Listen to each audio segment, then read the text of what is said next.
Population increases stress even the most abundant water resources. Some of our cities are just exploding right now. We have some of the highest growth rates in the country, and that growth is bringing with it an unprecedented demand for water. That's why, in 1990, when Atlanta wanted more drinking water from the Lake Lanier Reservoir in northern Georgia, downstream user Alabama filed a lawsuit to protect its water rights.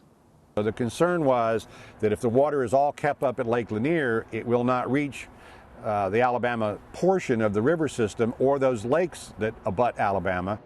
When you're talking about one specific river basin, unfortunately, everybody's view is that they should be entitled to a little more than everybody else.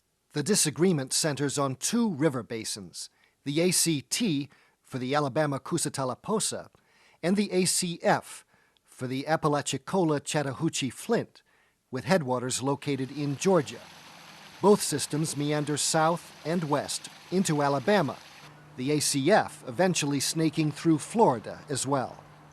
It's much more of a shared kind of tradition that we have in the South, which is you can use as much of the water as you need, but you've got to leave enough in the stream for your neighbor to use it as well.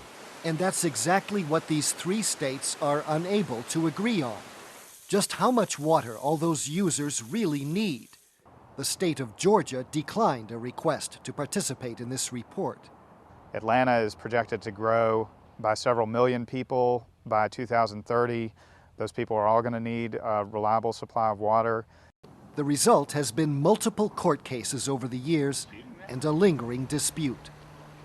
But now the governors of Georgia and Alabama are meeting periodically to discuss their differences. And there's optimism that some agreement can be reached. After all, what choice do they have? Humanity is dependent upon water.